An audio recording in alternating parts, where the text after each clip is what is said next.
for the rest of the session.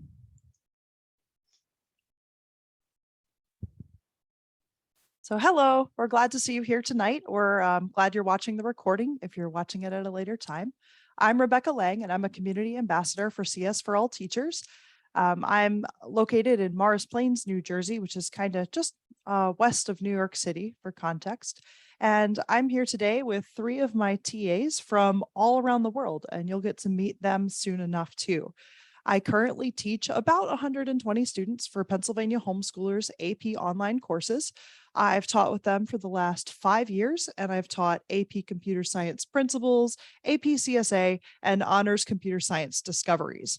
And within these 3 classes, I have learned that TAs are incredibly helpful resources and people to have alongside me. So today I have 3 TAs from my AP CSA course, which is the first course where I've had the pleasure of working with TAs. And but I think you'll find the information can be applicable to all kinds of computer science or other courses that you might want to teach. I'd say my favorite TA responsibilities by far are creating test prep materials for other students, debugging program code, and answering students' questions about past tests. We all know as teachers that sometimes it gets very overwhelming answering all of the emailed questions and concerns that come in related to code and related to trickier parts of coding. And having a team of TAs has been so helpful for me in handling the workload, and so beneficial to the students in my classes too, because they get not only immediate responses, but responses that are really thorough and from the perspective of students who have recently learned this material too. So that's what I really appreciate about my TAs. We'll talk more about the program overall. We'll have an introduction to that, and then we'll have some plenty of time for questions from you and some that we've created just in case we need some more too. And I think the best thing I can do now is have the TAs introduce themselves too. So first up, we have Lydia. Yeah, hi, I'm Lydia Jung, and I'm going into 12th grade this next year, and I'm in Fairfax, Virginia, which is just outside of Washington, D.C. And I have been Miss Rebecca's TA for a year now, and I hope to continue in the future. And before that, I took her classes for 2 years, first her AP Computer Science Principles, and then AP CSA class, and absolutely loved them both. But beyond that, I've done some coding all throughout elementary, middle school, as well as some robotics using C++. And definitely some of my favorite responsibilities as a TA is just being able to answer the students' questions and walk through code with them, whether that's through any sort of discussion site or office hours or review sessions, and just being able to connect with them. So I've really enjoyed being a TA.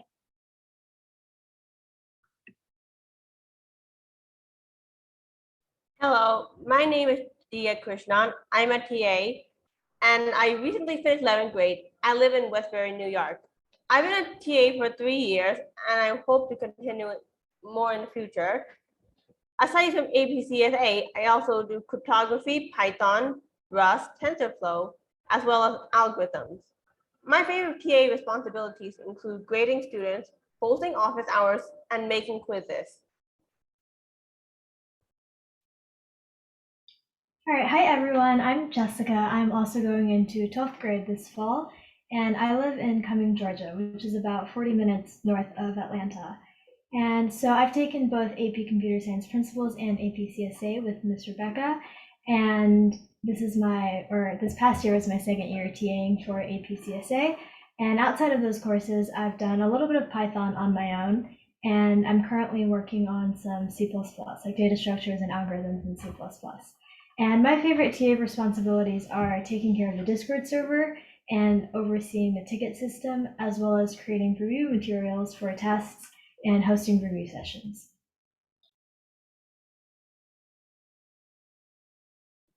So before we head into a Q&A time, I thought it would be a good idea to kind of review a little bit of the information that I posted on a blog about engaging TAs in your CS classrooms. So I think we can share a link to that blog in the chat. Michelle, if you wouldn't mind doing that That'd be helpful. And you can read up there for just more thorough information, but I thought a quick review of that would be nice before we get into the Q&A time. So you have a little bit of an overview of what's worked really well for us the past couple of years. So the first thing I'd talk about is recruitment. This to me is the most important part of starting and maintaining a good TA program for your classes, because you need to have the right people working with you to make your program a success. And I found that I've been so lucky to have just incredibly reliable and trustworthy and hardworking TAs over the years. And I think recruitment is why. My first criteria for recruitment is that students who want to be TAs need to earn a 5 on the AP exam. And that's one that I'm pretty strict with, because I want my TAs to be able to help other students to do really well on the exam.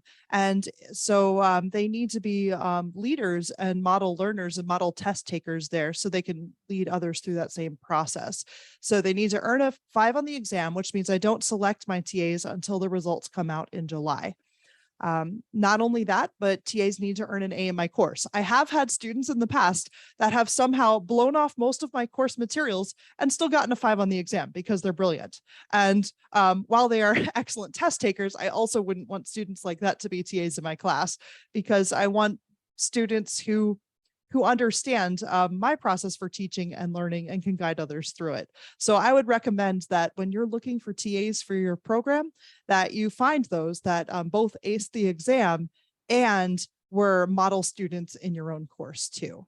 Beyond that, you want TAs to be trustworthy. You want them to be model learners and collaborators, because they will have access to a position with some power.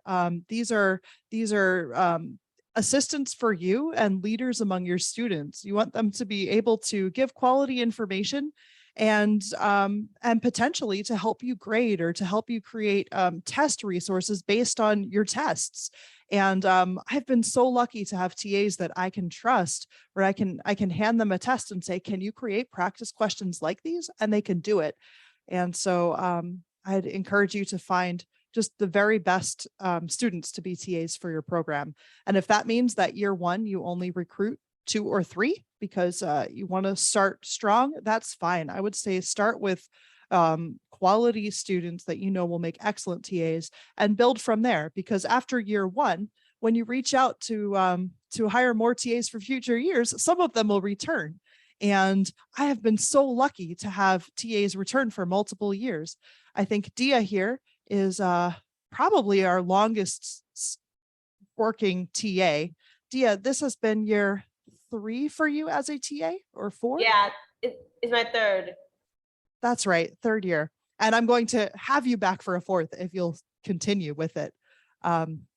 So if you're lucky enough to have students take your AP courses at a younger age, then they can stick around for longer. And I think that's beneficial for them to keep them fresh with Java in the years that follow AP CSA before they reach college.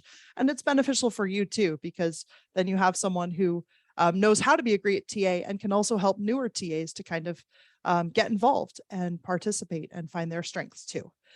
So when you reach out to potential students, if your school year hasn't ended yet, this is something you could talk up in your classes and say, guess what? I might be adding TAs to my program this year. And you can kind of hype that in your last few days of school. That works really well for getting students excited about it. And once you have a TA program, then your current students have interacted with TAs and they say, hey, how can I do that? And that helps too. And then I tend to email potential TAs after AP scores are released. Email works really well for me as an online teacher because I can't go up to students in September and just recruit in person. And email gives them a chance to kind of talk it over with their parents and figure out their schedule and make sure it's a good fit for them. So you could email them or approach students in September to ask if they would want to be a TA. Then, of course, retain them from year to year.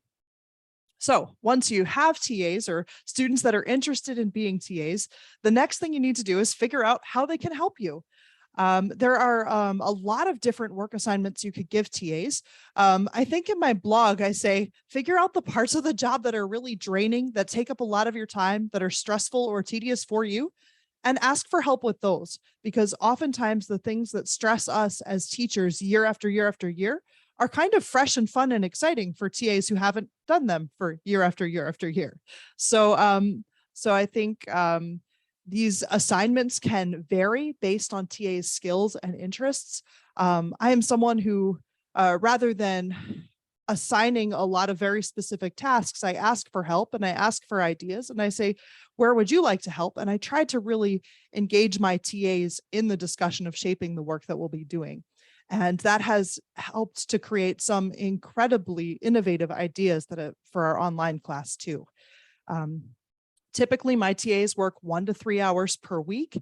And this is because they are all AP students generally who have very busy schedules. These are not students that I could hire for 10 to 12 hours a week, nor would I want to for tax reasons, but we'll talk about that in a minute. But it works out really well that we have a large amount of TAs to share the work, and then we work for 1 to 3 hours a week, depending on their schedules and depending on what needs to be done.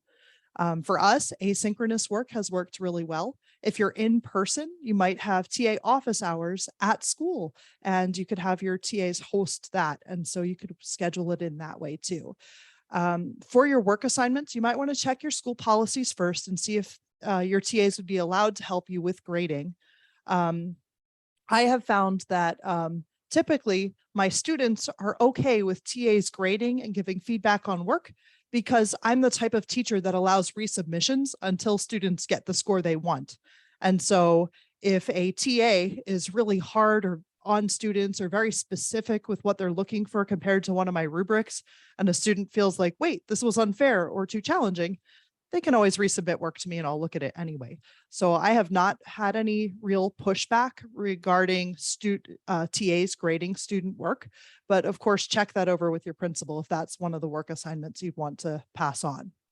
Other work assignments you could ask TAs to help you with is you could assign small groups of students to individual TAs to help throughout the year. So that's something I do in the beginning of the year is I ask each of my TAs to take on a group of about, I aim for 5 students, but 3 to 5 students that they'll check in with periodically. So they might email them when there's a difficult assignment or a test coming up. Or if I notice that someone has fallen behind in the work and hasn't kept up, maybe I'll email a student and CC the TA and say, hey, is everything okay? We're here to help you. And I found that some students are more comfortable reaching out to TAs for help than they are to me, because they feel like they have a peer and a closer connection there, and it might be a little less intimidating. So you can have TAs work with assigned small groups throughout the year and build those closer connections for community too. You could also have TAs run office hours and just have general drop-in time available for anybody that needs help. This is something we see in college all the time, and yet it's somehow rare in high school. And I think it would be so helpful for computer science classes to have these office hours for drop-in times. And you can do those in person in schools, or if you're an online school or program like us, you could do them online at different times. What we found works really well is I share my Zoom account. So we have the same Zoom link for all of our scheduled office hours throughout the week. We have 7 different office hours where I surveyed the students in the classes and found what times seemed to work best for most of them. And then we found TAs to host those office hours as buddies. So we would have a TA run the office hour on weeks 1, 3, and 5 of a month, and another one run them on weeks 2 and 4 of the month. So there's always a backup for that date and time. And they're just available on that Zoom link for anyone that needs to pop in and ask questions. And sometimes before a test, they'll have quite a few people show up, and then other times there will be nobody that shows up. And for those office hours where no one shows up, TAs have used that time in other ways. Sometimes they work on their own homework and other studying because they're high school students and life is busy. But other times they have used that time to develop test prep materials for students. They've developed slides and quizzes reviews and other guides to help students to prepare for the AP exam day. And they've used that time to also answer questions asynchronously via email and Discord, and to check in with their assigned small groups. So these are all different tasks that you could ask TAs to help with throughout the year that would take some of the work off of your plate as a teacher, and also give them tasks that would be really meaningful and would help them to improve their own understanding of computer science, and give them that chance to work as a leader and see if this might be a career path they would want someday. Let's see. Once you have your work assignments, the other thing I think you should consider is compensating your TAs. I pay my TAs, but I know that a lot of teachers also have TAs who just work as volunteers. And I think there are benefits to both. So I've created 2 quick slides here to talk about the benefits and a volunteer and paid from both the students' perspectives and the teacher's perspective. I'd say if you choose to have volunteer TAs for your course, you might say, why should they volunteer and give me their time and effort? And why would they want to work for free? How does this work? How do I sell it to them?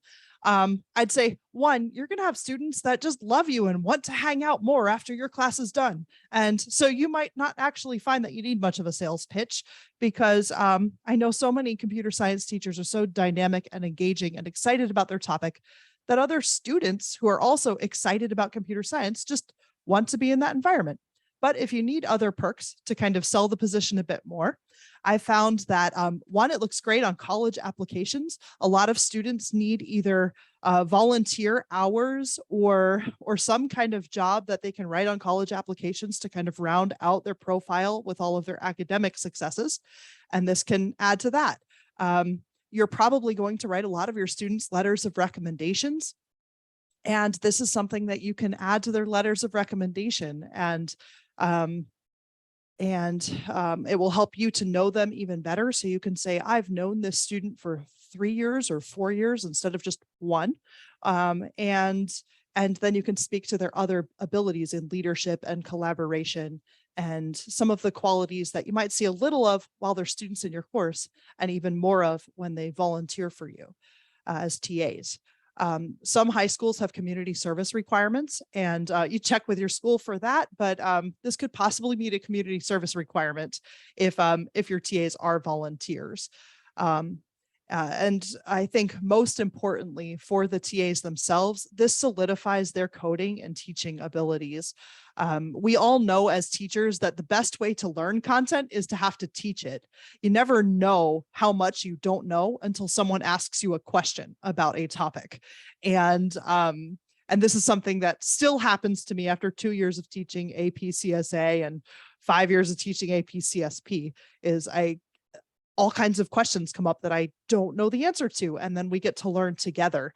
And I think for TAs who are considering studying computer science beyond high school, either into college or into some kind of coding boot camp, this gives them a chance to solidify those skills too, and to not forget the basics they've learned with Java, and to clear up any other tiny misunderstandings that come up as they teach others.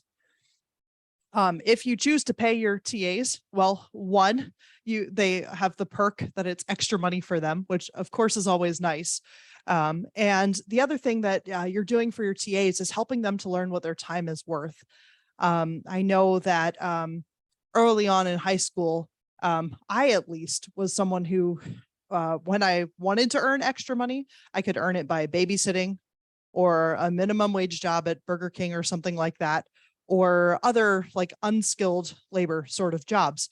And this is a chance for TAs to possibly complete some really skilled work and possibly earn a bit more, and understand that they can be experts and that there are people that value their time and appreciate them even beyond just that minimum wage sort of level. So I would encourage you, if you can afford to pay your TAs, that that's a bonus that you can provide them and teach them too. From a teacher's perspective, for me, if I don't have volunteer TAs, but For those that do, I think one of the benefits is, they're really motivated beyond the money. They're not just doing it for the paycheck. They really love the subject and they're passionate about it. And if you're not paying them, of course, they have to be at least somewhat excited about that. So that could be a perk for you as a teacher. Of course, if there's no financial cost to you, that's an easier place to start, is with volunteer TAs. And then you don't have to worry about W-9s or paychecks or any of the formalities of employment. I would say if you do choose to employ your TAs, do be careful about collecting W-9s and making sure you're either withholding for taxes or not paying enough that taxes are an issue. I'm not an accountant, but talk that over with your accountant and make sure you're within your state and federal regulations there. If they're volunteer, you don't have to worry about that. But I choose to pay my TAs, one of the perks that I've noticed is sometimes TAs are a lot more reliable when paid. That's not always the case. Sometimes volunteers do an excellent job, but sometimes when they're paid, they're showing up more diligently because of that work commitment. And something about calling it a job rather than a volunteer experience adds a level of seriousness to that role, and can help you to have that reliable help. I would say that's not the case for my 3 TAs here, and I've had plenty of TAs that would be equally reliable, paid or not, and I've been very lucky with that. But that is something to keep in mind. I would say another perk of having paid TAs is you have a lot fewer worries about asking for a lot of work. There are times where I have asked for a lot from my TAs. I have asked them to grade 60 different coding assignments where they need to download all of the code and open it all up on NetBeans and look for these minute errors and give feedback and then share it all with me in a way that I can share with students. And I'm talking about several hours of work in a week. And sometimes I wait until the last minute and then say, help, can someone help me in the next couple of days? And I would feel horrible doing that to someone who is volunteering. But if I'm paying them for it, then I feel a little better. Like, at least I am showing them that I value their time and respect it. And I'm asking for a lot, but I'm paying a lot too. And so, so for me as a teacher, it's easier for me to ask for help, knowing that I'm respecting that request with a paycheck. And then for me, it just feels right too, because I can afford to do so. I think it's the right thing for me to do, to at least value my TA's efforts in that way. But I know that's not the case for everyone. And I think you can have a great TA program, even if it's volunteer. So I've got some perspectives there for you. All right, let's see here. I think next we have one specific task. Notice here in our list of work assignments, one of the work assignments that I mentioned that you could do is you could have students or TAs answer student questions asynchronously via Discord. This is something that I'm not as familiar with because it's a project that my TAs have taken on without me. It's completely developed by them and run by them, and I'm not a part of it. I asked, should I be? And the students and TAs all overwhelmingly agreed that it's better that it's TA run without me, which is great because it's less work for me and it's a safe space for them to ask questions, to get help, to build community, and maybe even to complain about assignments. I don't know. But here to talk more about the Discord assignments is Jessica, and she has some slides here to share this specific work assignment. All right, thank you. So like Mrs. Lang mentioned, this past year we had, or really every year in this course with APCSA, there's a Discord server. So this is like a discussion forum for students and TAs. And this past year we had over 80 students take part in this server, which was fantastic. And I agree that it is great to have this platform outside of the official course infrastructure where students can discuss and ask questions and discuss the content without, maybe they're more comfortable discussing that without the teacher supervising everything. So I wanted to go over this a little bit more in detail because I know not everyone might be familiar with Discord. And I think it's a really valuable tool that, of course, it integrates well with our course since it's online, but I think this could be very valuable for an in-person course as well, just because a lot of the coding learning process happens on your own time, just playing around in the IDE, messing around with the code. And then in a setting like that where you can't get immediate help from a teacher, it's helpful to have a way to get help online quickly. So Discord is basically like a chat service, except it's different from Skype or GroupMe or a big group chat like that, in that you can divide the platform into different channels, and each channel can specialize in one particular topic, which is great for organizing discussion and making sure that everything stays relatively organized instead of having a bunch of conversation going on at once, because you can pick and choose which channels you receive notifications from. So I can quickly go over what we had in our server. We had a category of information channels. So these were text only channels. So students don't chat in these channels. They just have information about the course, rules of the server, office hours announcements, TAs post course resources in this channel, and things like that. And then we have our text channels, which are like our regular chatting channels. So we had one for course questions, we have a homework help channel, and then we had a tickets channel, which I'll go over more later. But these are kind of the channels where most of the conversation happens. So if someone has a course question, they can post it in that channel, and then somebody can see it and respond. And same for homework help. And then another thing Discord has that can be useful is the voice channels. So it's basically a video call with audio and camera and screen share and all of that. But it's convenient because once you place that channel in your server, anyone can hop in. They just click the button and they're in the call, and they can meet with a TA or with another student or anything like that without having to start a Zoom call, because that can be a bit inconvenient at times, having to grab a link and send the link and all of that. So that's just a quick overview of our server. And where most of the TA-student interaction happened in tickets. So this is actually a bot. It's called a bot in Discord, which is like a program that someone created, and you can add it to your server, and it gives you this functionality it's not native to Discord, but it can supplement your server and add more features. So the tickets, basically, when somebody clicks that button there that says open a ticket, it creates a private channel. So only the student who opened that ticket and all the TAs can access that channel. So this is useful because when students are posting questions about homework or about debugging code, we don't want them to post that in a public channel where everyone else can see their work. So that's when a student would open a ticket, when they have a question specific to their work or specific to a test or something like that. So once a student opens that ticket, here's a sample ticket on the left-hand side here. Students often send screenshots of their code or screenshots of a test question they might be confused on, or copy and paste their code into the chat. And then the good thing about this is that it's asynchronous. So if a TA is on the Discord server and active at that moment, they can go right in and help them out. Or if no TA is available at the moment, the next time a TA is on, they can go in and help.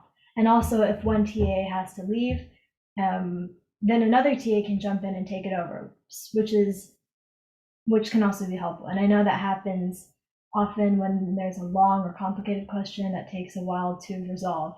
Often several TAs work together, which is also kind of funny to see all the TAs contributing their perspectives. And also another thing I wanted to highlight was that Discord also has native code formatting features, which is also very helpful because in other chatting platforms, there is no code formatting. So that messes up all the indentation and the formatting. But on Discord, you can format it easily, and it makes it nice and readable, and it makes it look nice, and it just makes it easier to help out students. So yeah, I think the Discord server was an integral part of the APCSA experience in our course. So I think it's definitely something to consider having your TAs take over, because I think the students enjoy the interaction with each other, and it gives us a chance to get to know the students better. And I think that's all I had for the Discord server.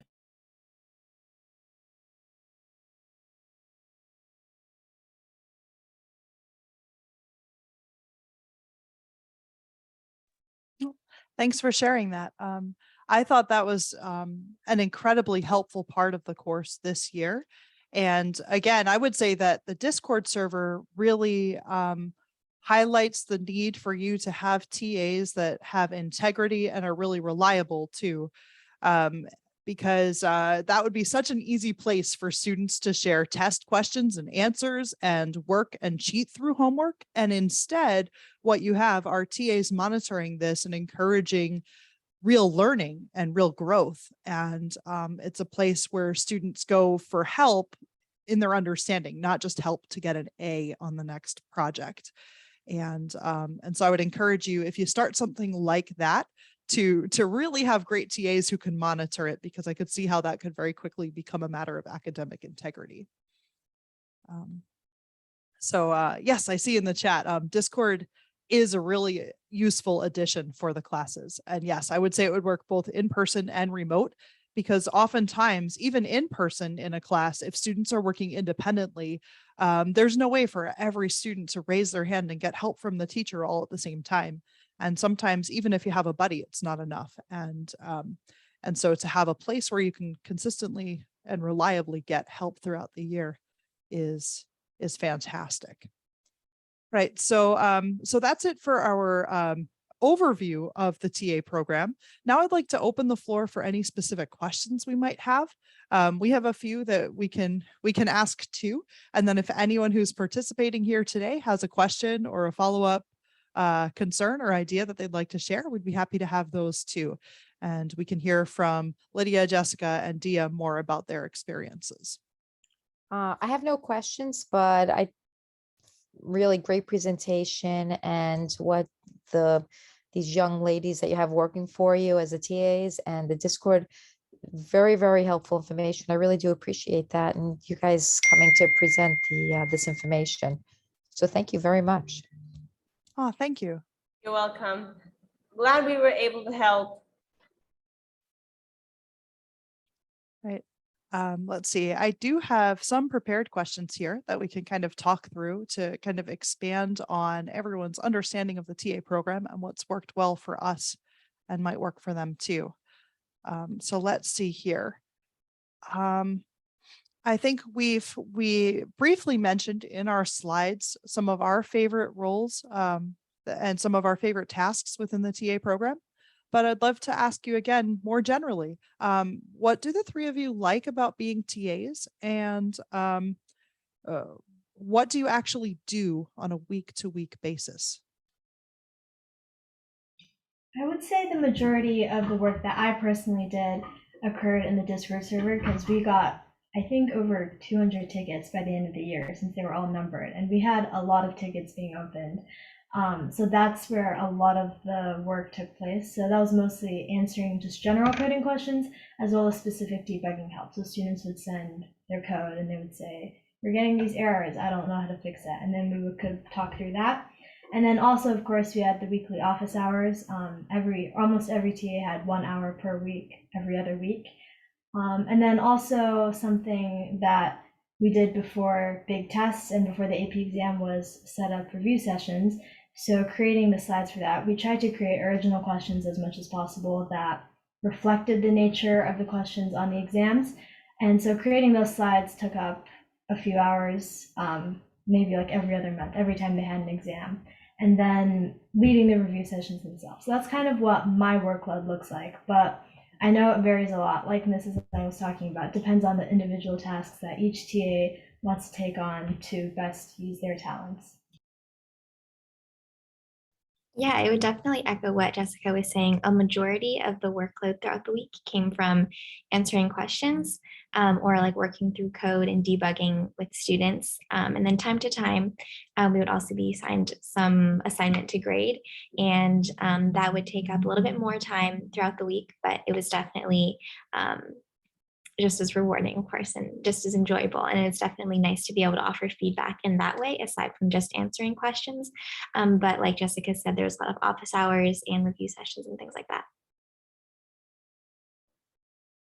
So a lot of the work I tend to do is code debugging, and I really enjoy code debugging because I like giving detailed explanation to the students and seeing how they can learn from their mistakes.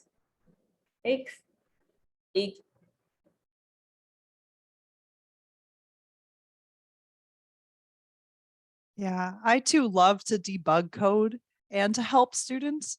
And so I can appreciate that the three of you do too. And I know I run out of time for that as a teacher. There are only so many emails and so many pieces of code I can look at any given day. So I've been so lucky to have the three of you and the rest of the TA team doing that. Because it's very detailed work, and to do a good job of debugging means that you're not just fixing code and sending it back, but you're coaching students so they know how to fix their code and they know how to improve it for the future.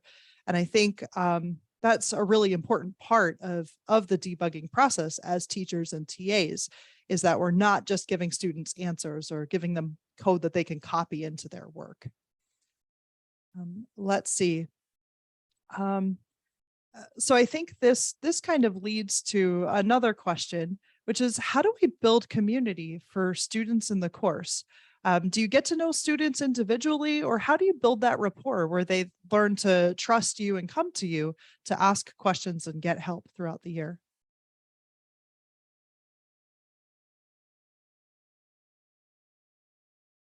I think a big part of that was through the Discord server, and also sending emails, especially to our assigned group of students, and being able to communicate with them that way. And just when they would ask questions, there was usually always a TA right there to answer a question in a very short amount of time, and the student would be able to get their questions answered really. And so they kind of were able to have that sort of credible response in a timely way.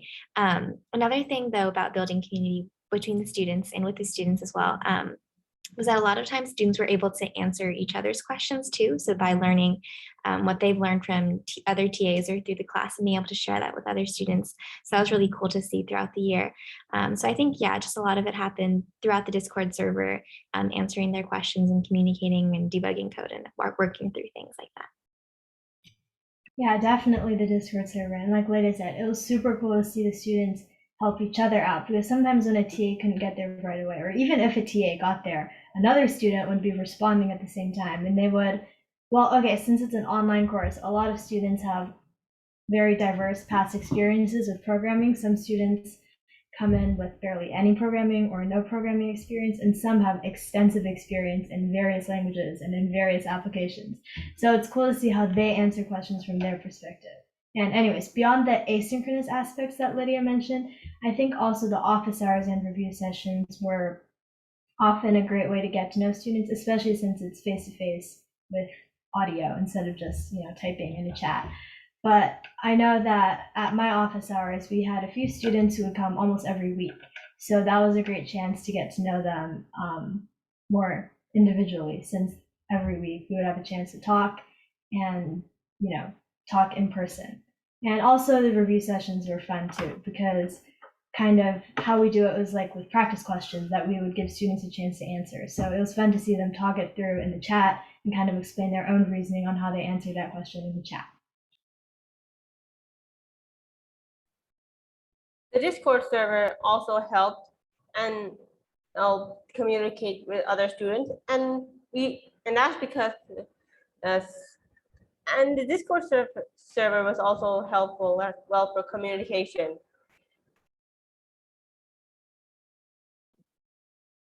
And of course, I think if we offered this course in person, or if you're a teacher of a class in person, you would be able to have TAs build rapport in person in ways beyond Discord and email and Zoom review sessions.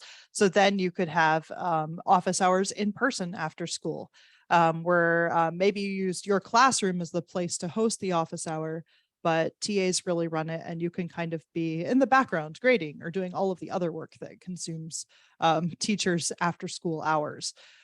You could also open up your classroom during lunchtime or a study hall, or if your students have some kind of flex period, for a TA office hour too.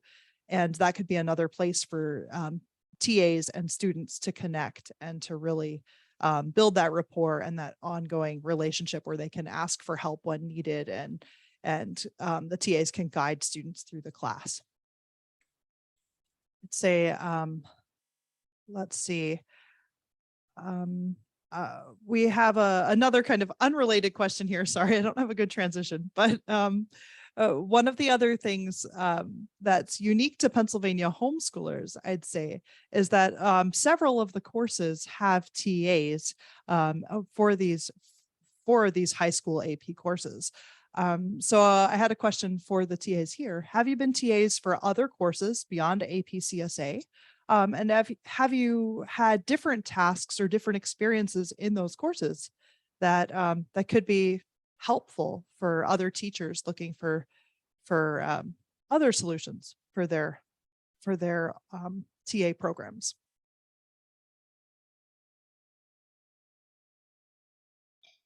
Well, I worked as a volunteer TA for an AP biology course with Pennsylvania homeschoolers, and it was similar in many ways, but it was also different, mostly due, I think, to differences between the courses. So the biology class that I TA'd for was very small. There were only about 15 students. So even though we did have a Discord server, it was relatively inactive just because there were so few people. There was just less people active at any given moment, whereas the AP CSA server from this year was extremely active throughout the year. And also, so for AP Biology, we also led review sessions, but instead of creating original resources for those, we mostly depended on practice multiple choice questions or free response questions that the instructor provided. And I think that was mostly because the AP Biology exam and course are more kind of facts and knowledge based, where there's a very strict or very well-defined set of information that students have to know for the exam. Whereas with AP CSA, I think there's a bit more flexibility there on how the material is taught and how the skills are learned, and it's more based on skills. So just because of that, I ended up creating more original materials for AP CSA and less for AP Biology. But yeah, between the two courses, I think AP CSA was a lot more interactive just because of all the debugging and one-on-one coaching we did with students. Yeah, I enjoyed TAing for both courses, but there's definitely different degrees of interactivity depending on the format of the individual course. For a while, I also TA'd for AP Calculus, and they had both similar, but I think one main difference is that in AP Calculus, it was mainly going on a message board and answering questions and then helping students. While here in APCS, we also had office hours and review sessions, and basically, like what Jessica said, I felt like APCS felt a little bit more interactive than AP Calculus. Yeah, I've also helped TA with a math class, but this one was for middle schoolers. And for middle schoolers and high schoolers is pretty different. There's a lot more limited level of interaction that you can have with the students. But one thing that was super helpful, and I know that a lot of classrooms are super different. So for me personally, I was there in the classroom during the class, able to help them with different questions that they had. And one thing that I thought was really great was that I could answer the questions right away while the teacher was working with other students or doing something else on her responsibilities, of course. And one thing with math and computer science that was kind of similar was that it's difficult to move on if you still are wondering something or have a question about something. So being able to answer those questions immediately was super helpful for the students and help them to continue working with their problems. But definitely for AP CSA, there's more interaction and more creativity and problem solving that goes on there.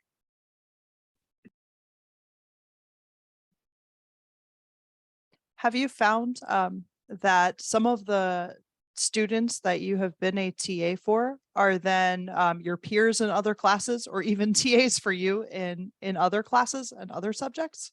Oh yeah, it has happened to me quite a couple of times. Like for example, in this year, one of the students in this course, it's also one of the students in AP Computer Science also works with me in English class. And it was interesting. We got to spend time together and discuss our answers. Yeah, I also had one student in AP CSA this past year was my TA in the AP US History class that I was taking, which is kind of, you might think that would make a weird dynamic, but it really doesn't. PA Homeschoolers does a great job with creating this community between classes and across the entire school, even though each course is separate. But it kind of just goes to show that even though the TAs are in a leadership position. It's not necessarily a position of power over the students, or, I mean, I guess not really power, but more leadership, I guess. So yeah, even though we are the teaching assistants, often the students can teach us a lot because, like I said earlier, a lot of these students already know quite a bit about programming, and they often have unique experiences and perspectives. And like Mrs. Lang mentioned earlier, often students ask questions that I don't know the answer to, just because they often have these advanced questions about the subtle nuances of a programming language, and I just don't know the answer. So then we end up having look it up and use online resources to figure it out together. Yeah, I've also seen students in APCSA as TAs in other classes or as peers.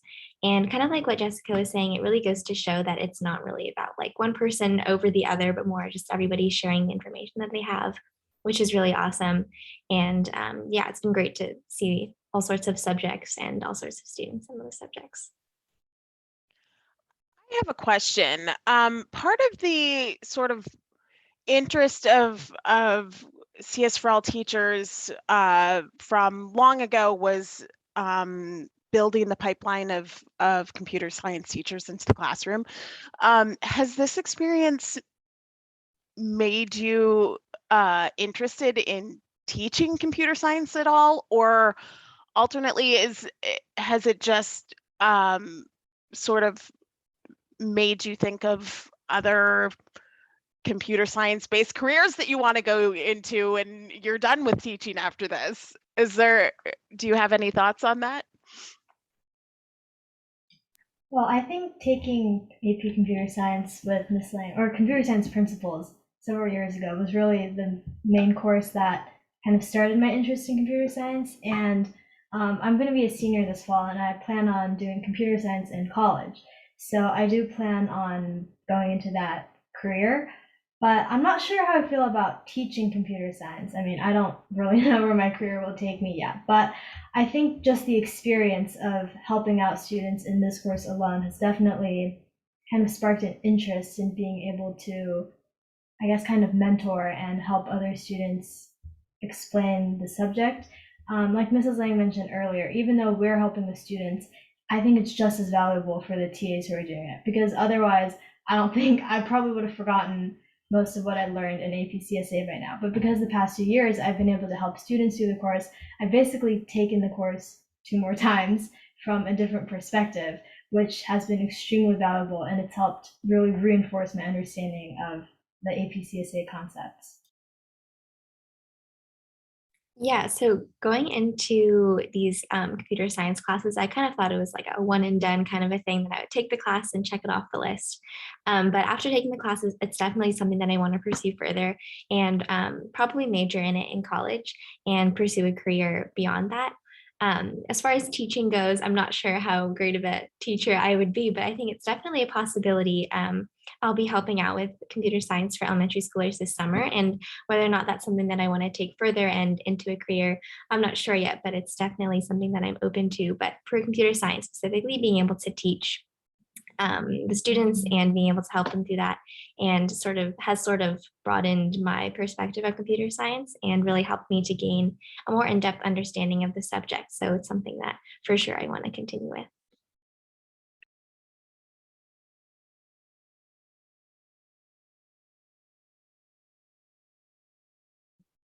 I did have one TA who helped grade a pile of assignments early in the year.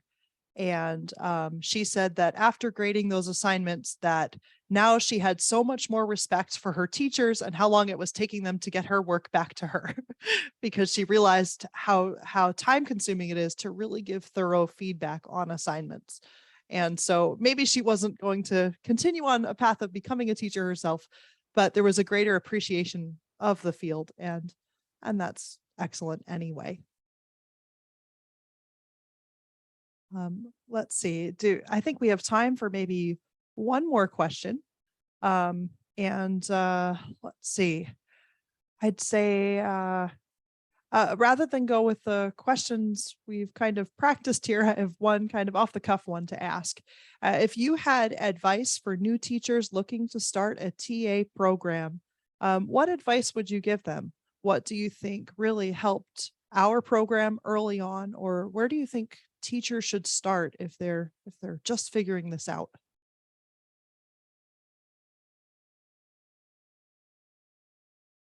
Well, like Mrs. Lang mentioned, I guess it really starts with finding TAs who are passionate about the subject and who are excited about helping other students through the course.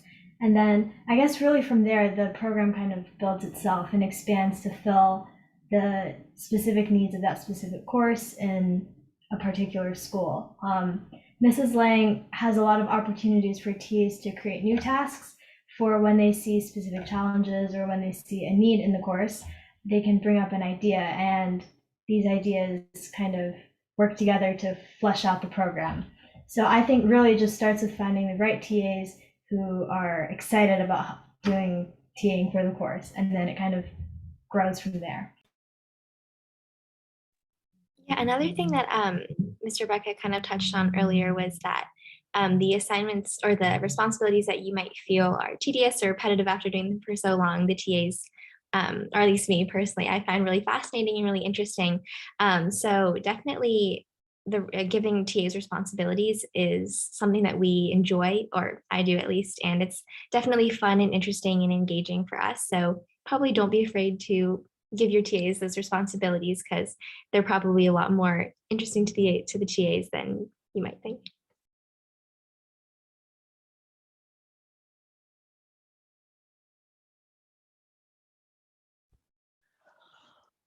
Well, I think that's we're about at time. I want to thank Rebecca and Jessica, Lydia, and Dia for your insights and your conversation. This has been a great event this evening.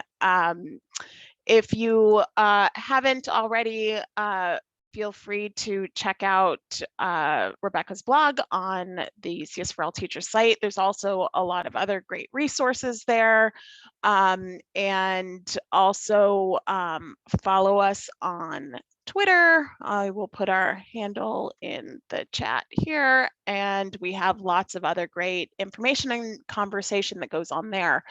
Thank you for joining us tonight, and you can find the recording on our website and our YouTube channel, and we hope to see you online again soon. Thank you all. Thank you so much, guys. Have a good night.